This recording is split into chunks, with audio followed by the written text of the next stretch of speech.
Product of two vectors.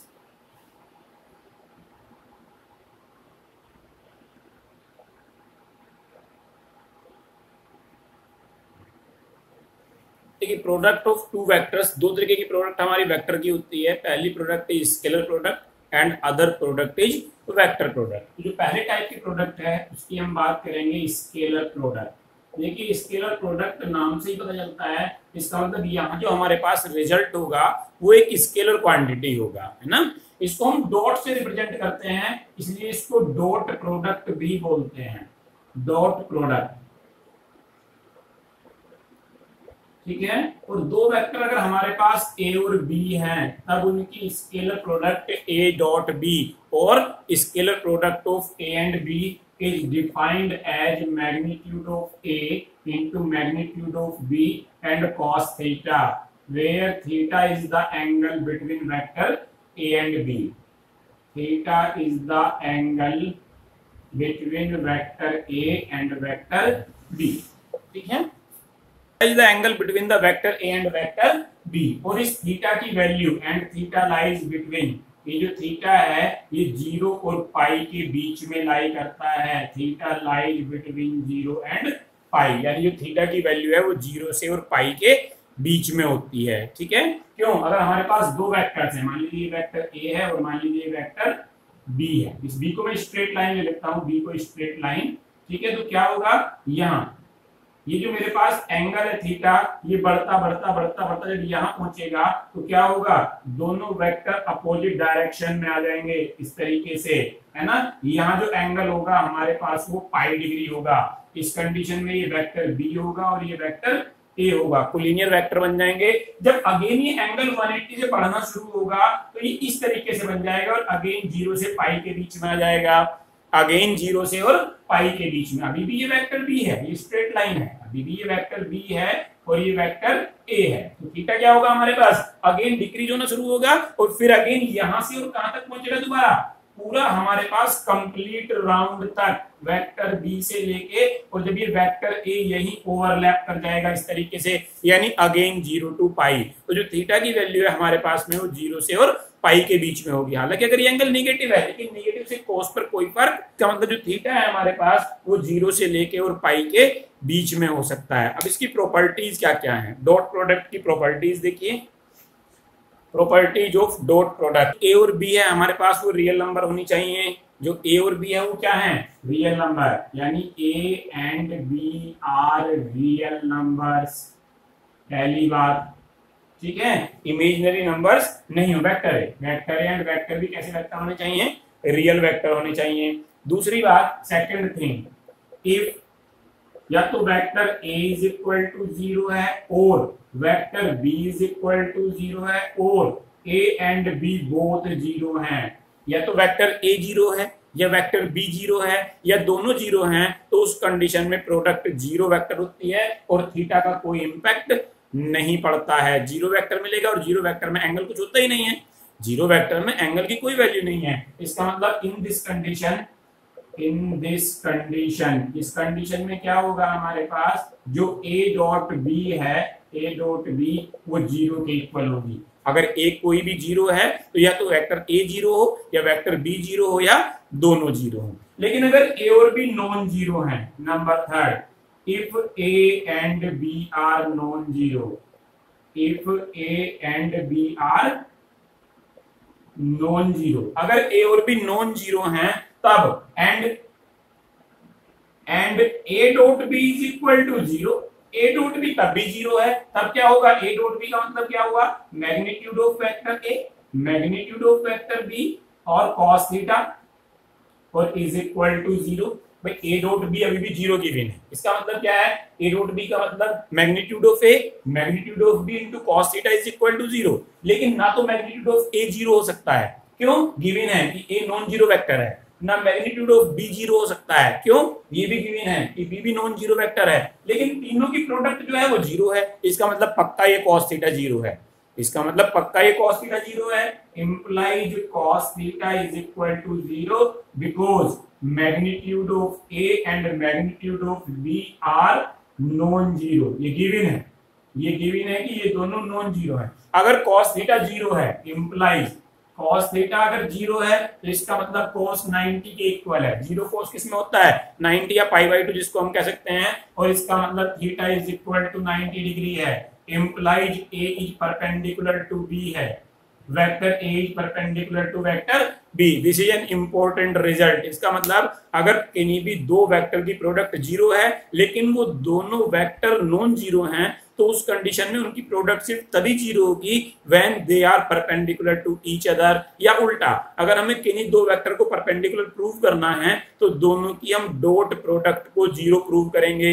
इस exercise में इसकी डायरेक्टली रिजल्ट की जरूरत पड़ेगी कि अगर हमें दो वेक्टर ए और बी को परपेंडिकुलर प्रूव करना है तो क्या होगा, ए डॉट बी और इज इक्वल टू जीरो होगा, A dot B is equal to zero. ठीक है, उसके बाद देखिए अगर theta is equal to pi है, fourth property if theta is equal to pi, अगर थीटा पाई के इक्वल है तो क्या होगा, A dot B is equal to magnitude of A into magnitude of B और into cos pi. Cos pi किसके equal होता है बताइए, कॉस पाई को -1 पुट कर दिया, implied magnitude of A into magnitude of B और इंटू -1, यानी उस कंडीशन में A dot B is equal to minus का मैग्नीट्यूड ऑफ ए और इंटू मैग्नीट्यूड ऑफ बी के इक्वल होता है। इस कंडीशन में दोनों वेक्टर कोलिनियर वेक्टर कहलाते हैं। दोनों वेक्टर क्या कहलाते हैं, कोलिनियर वेक्टर। यदि theta is equal to pi है implies A dot B is equal to minus A B के इक्वल है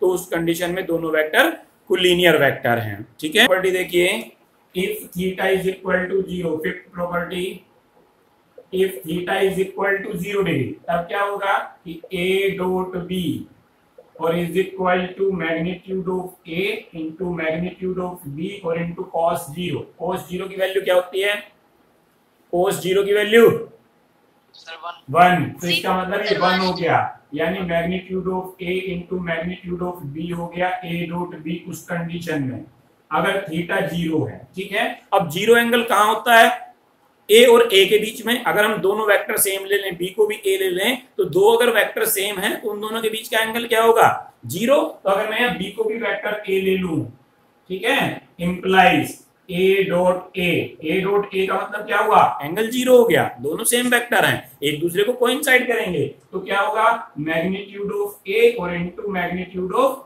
ए, यानी vector A dot A is equal to magnitude of A का square. This is also an important result, यानी अगर हम दो vector की मल्टीप्लाई करते हैं सेम वेक्टर की तो मैग्नीट्यूड ऑफ ए का स्क्वायर बनाते हैं। ये रिजल्ट सबसे इंपॉर्टेंट है जो हमारे unit vector along the axis हैं उनकी प्रोडक्ट को वेरीफाई करने में। देखिए यहां से अब मेरे पास जो unit vector along the axis है I J K, unit vector along the axis I J K, अगर मैं उनकी सेम वेक्टर में मल्टीप्लाई करूं आई डॉट आई इस रिजल्ट के अकॉर्डिंग, तो आई डॉट आई किसके इक्वल होगा, मैग्नीट्यूड ऑफ आई स्क्वायर के। इस रिजल्ट से दो सेम वेक्टर के बीच एंगल हमेशा जीरो, ठीक है, दोनों वेक्टर एक दूसरे को ओवरलैप करेंगे। तो अगर दोनों यूनिट वेक्टर है along the axis I dot I magnitude of I square, लेकिन ये तो यूनिट वेक्टर है तो इसका मतलब इसका मैग्नीट्यूड तो 1 होगा, 1 का स्क्वायर और इंप्लाइज 1, यानी दो सेम यूनिट वेक्टर की मल्टीप्लाई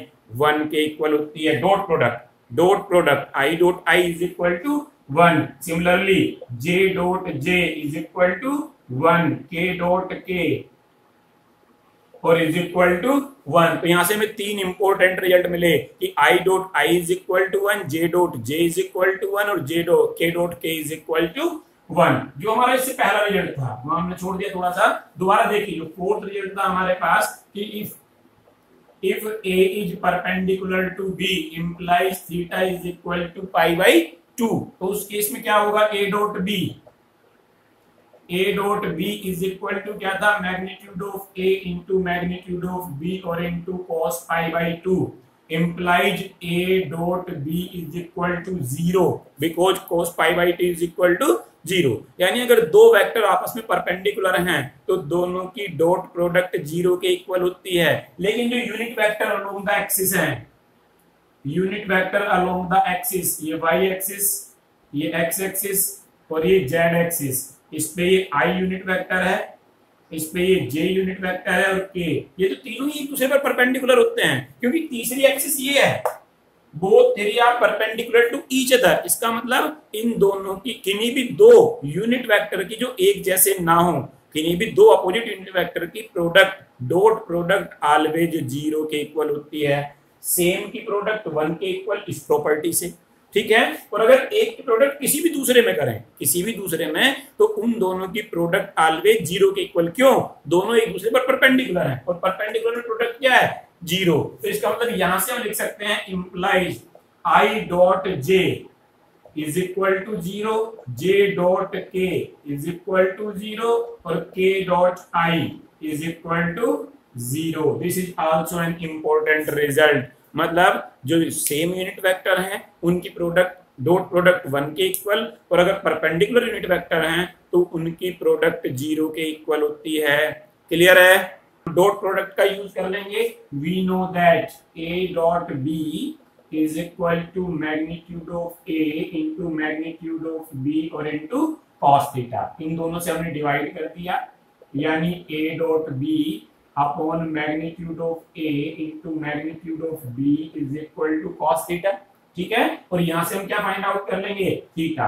हालांकि तुमने इनवर्स नहीं पढ़ा है, जब हम कॉस को हटाते हैं तो इधर जाके इनवर्स बनाता है, तो cos inverse A dot B upon magnitude of A और इनटू मैग्नीट्यूड ऑफ बी। ये फॉर्मूला है, लेकिन आप इसे यूज करेंगे क्योंकि अभी तक आपने तो इनवर्स पढ़ लिया है, तुम तो 12th वाले हो।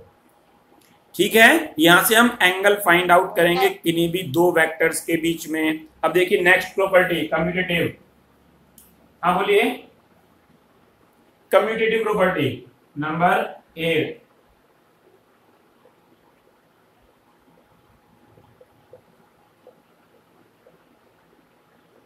कम्यूटेटिव प्रॉपर्टी नाम से ही पता चलता है कि अगर दो वेक्टर हमारे पास A है और B है तो दोनों की product A dot B B dot A के इक्वल होती है। ठीक है, सिंपल है वेरिफिकेशन। मान लीजिए हमारे पास A डॉट B है, तो A डॉट B का मतलब क्या हुआ? Magnitude of A magnitude of B और cos थीटा, दिस वन। और अगर B डॉट A है तो ये क्या हुआ? Magnitude of B magnitude of A और इनटू cos थीटा। लेकिन मैग्नीट्यूड तो एक स्केलर क्वांटिटी है, तो हम 3 इंटू 4 लिखते हैं, 4 इंटू 3 एक ही बात है। तो BA और AB इक्वल है क्योंकि प्रोडक्ट है, तो सिंपल प्रोडक्ट है।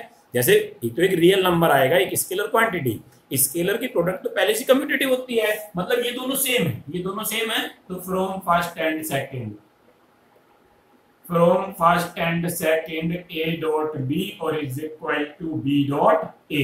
यहां से हमें एक इंपॉर्टेंट रिजल्ट मिला, क्या? कि हम चाहे I डॉट J लिखें या J डॉट I, कोई फर्क नहीं पड़ता है, जिसकी हमें जरूरत पड़ेगी। ऐसे ही J डॉट K लिखें या K डॉट J लिखें, कोई फर्क नहीं पड़ता है। और ऐसे ही क्या? K डॉट I लिखें या I डॉट K लिखें तो भी कोई फर्क नहीं पड़ता है, क्योंकि डॉट प्रोडक्ट वेक्टर्स की कम्यूटेटिव होती है।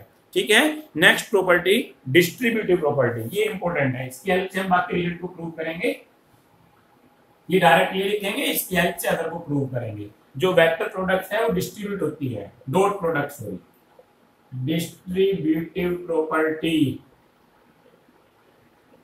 ठीक है, डिस्ट्रीब्यूटिव प्रॉपर्टी बिल्कुल सेम। अगर वेक्टर A है और हमें उसकी प्रोडक्ट B प्लस C में करनी है डॉट प्रोडक्ट, तो डिस्ट्रीब्यूट हो जाता है वेक्टर A, यानी A डॉट B वेक्टर और प्लस A वेक्टर और डॉट C वेक्टर। और ऐसे ही अगर ये बाद में है कि vector A plus vector B dot vector C, तो भी distribute vector A dot vector C plus vector B dot vector C। ये लेफ्ट डिस्ट्रीब्यूटिव प्रॉपर्टी और ये राइट डिस्ट्रीब्यूटिव प्रॉपर्टी, दोनों एक ही हैं, लेकिन इसकी हेल्प से बाकी प्रॉपर्टीज आसानी से वेरीफाई हो जाती हैं। कैसे? देखिए, मान लीजिए मेरे पास दो वेक्टर पोजीशन वेक्टर की फॉर्म में गिवन है और मुझे उनकी डॉट प्रोडक्ट फाइंड आउट करनी है। तो देखिए अब कैसे फाइंड आउट करेंगे इसकी हेल्प से।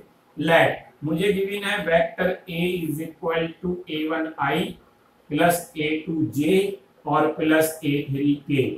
ठीक है, और वेक्टर B गिवन है B1I प्लस B2J और plus B3K। This is the dot product in component form. इसमें डिस्ट्रीब्यूटिव प्रॉपर्टी का यूज करूंगा। मान लीजिए मुझे A डॉट B निकालना है, dot product in component form,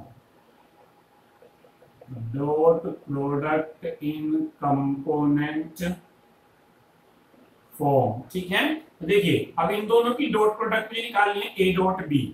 तो vector A dot vector B क्या हुआ, A1I plus A2J plus A3K multiplied with B1I plus B2J और प्लस B3K। अब डिस्ट्रीब्यूटिव प्रॉपर्टी भाई ये इनफिनिट प्रोडक्ट में होगा, ये भी प्रोडक्ट और ये भी प्रोडक्ट, तीनों पहले डिस्ट्रीब्यूट होंगे। तो क्या मिला, इज इक्वल टू A1I की मल्टीप्लाई पूरे में B1J में प्लस B1I में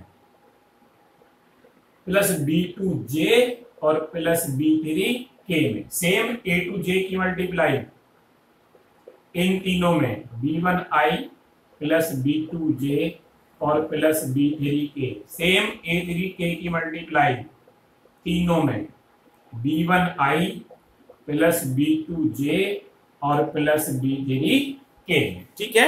अब एक रिजल्ट ध्यान से देखिए। अब ये A1I के पास जाएगा। मैंने बताया था कि I की प्रोडक्ट 1 देती है, I और I की प्रोडक्ट 1, यानी यहां से A1 B1 I यानी 1 मिला, A1 B1 मिला, तो यहां से मिला A1 B1।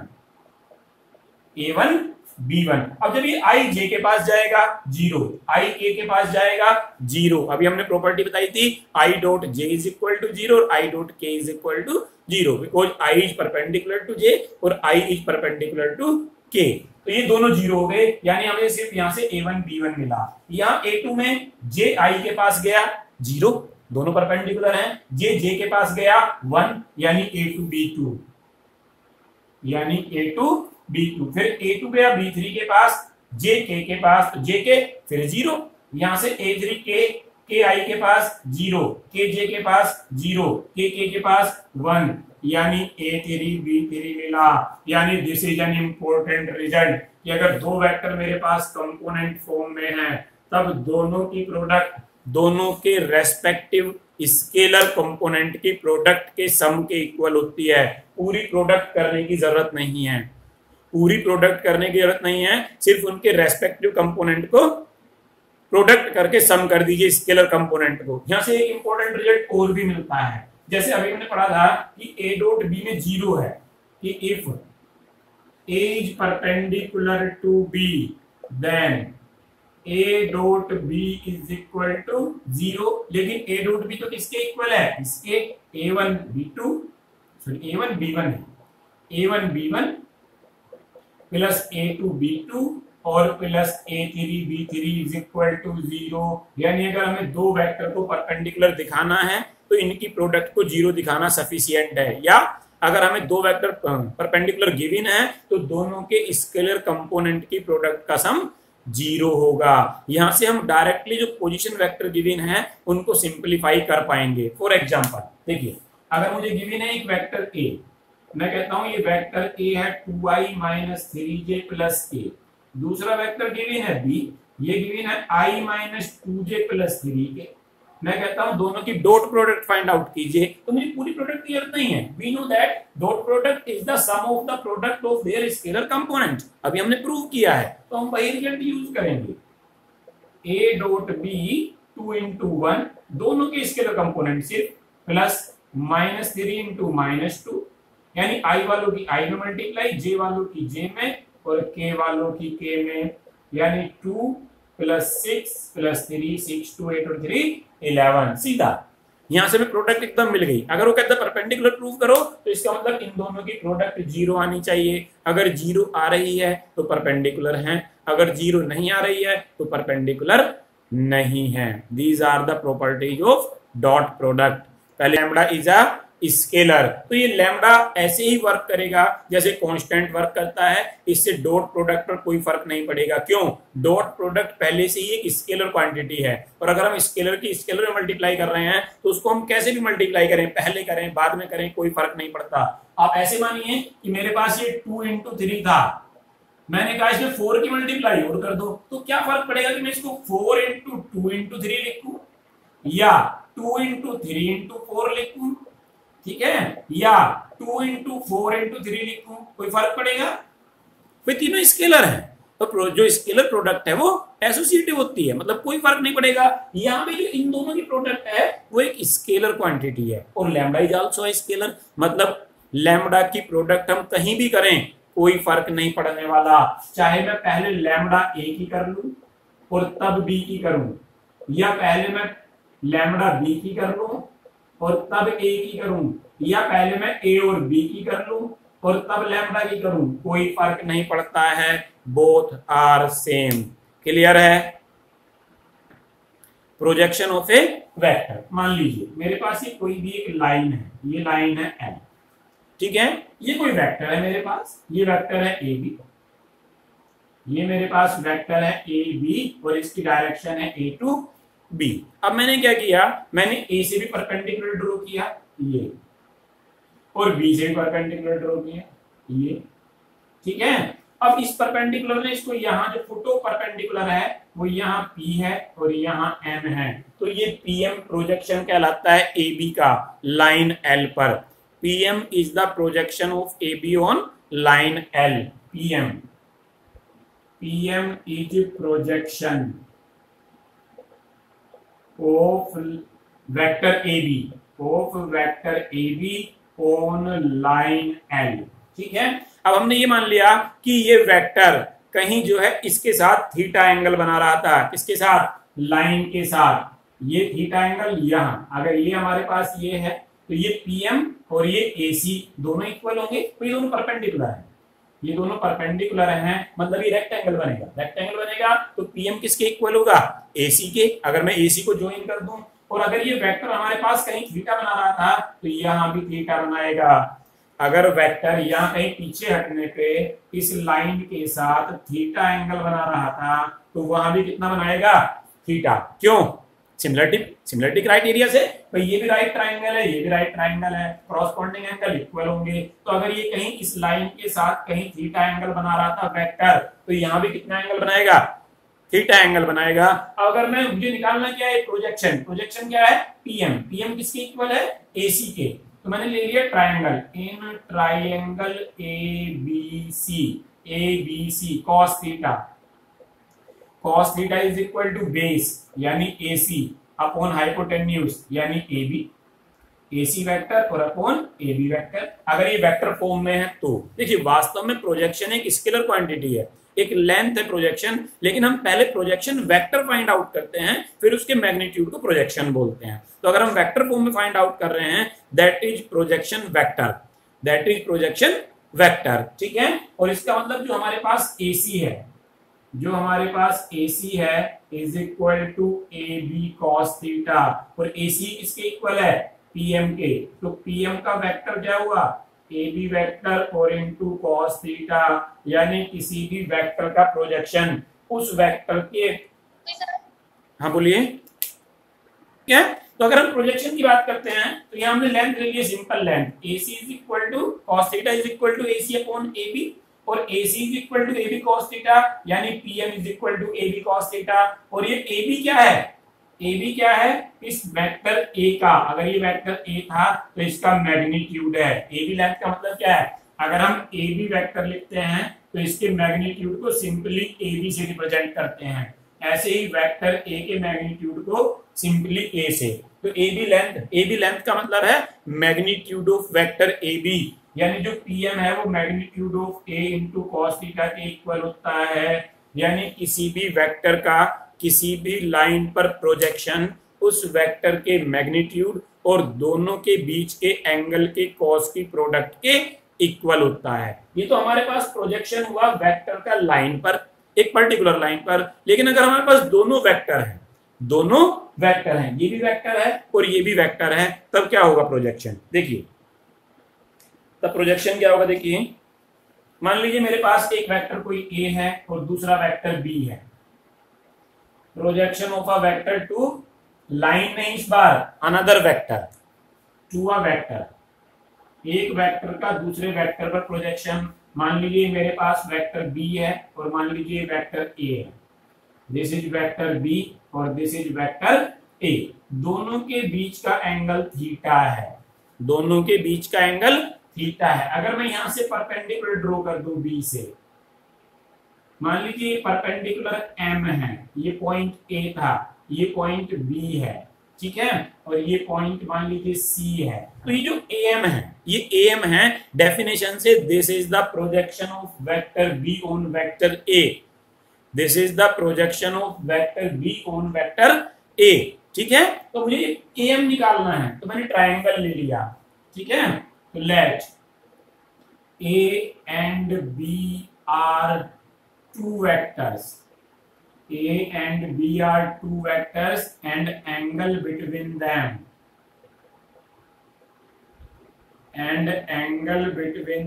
is theta. We draw BM perpendicular to AC. So AM is projection. Definition से AM क्या है? Projection of vector B on vector A. इस B का प्रोजेक्शन A पर क्या है? AM है, ठीक है। अब हमने फिर वही किया, cos थीटा यूज किया इन ट्राइंगल ABM। क्या हुआ cos theta? cos theta is equal to हुआ AM और अपॉन हाइपोटेन्यूज क्या हुआ? AB, ठीक है। देखिए cos theta is equal to base AM और अपॉन हाइपोटेन्यूज AB, यानी cos थीटा या AB AM is equal to implies AM is equal to AB cos theta, ठीक है। AM क्या है? प्रोजेक्शन है, किसका? B का, किस पर? A पर। तो इसको हम लिख सकते हैं क्या? AM को implies projection of A, projection of sorry B, भाई AM क्या है? Projection of B on A और इज इक्वल टू AB क्या है? वेक्टर B है का मैग्नीट्यूड, क्योंकि लेंथ है AB, यानी वेक्टर B का मैग्नीट्यूड और इनटू cos थीटा। लेकिन जो cos थीटा है, cos थीटा ये तो हमने अभी पढ़ाया कि ये A डॉट B और अपॉन मैग्नीट्यूड ऑफ A और इनटू मैग्नीट्यूड ऑफ B के इक्वल होता है। Angle between two vectors is A dot B और अपॉन मैग्नीट्यूड ऑफ A और इनटू मैग्नीट्यूड ऑफ B। क्या हुआ? B से B कैंसिल, यानी A डॉट B और upon magnitude of A। This is the formula to find out projection of B on A, projection of vector B on projection of vector A। Clear है? ये formula बन गया। इसका मतलब किसी भी वेक्टर B का A पर projection A dot B upon magnitude of A के इक्वल होता है। यही अगर मैं उल्टा निकालूं A ऑन B, तो मैं परपेंडिकुलर यहां से डालूंगा और उस कंडीशन में सिर्फ नीचे जो है वो B आ जाएगा। तो सिमिलरली करके लिख देते हैं, सिमिलरली, सुंदर वर्ड एक यही लिख दें, दिखाई दे रहा है?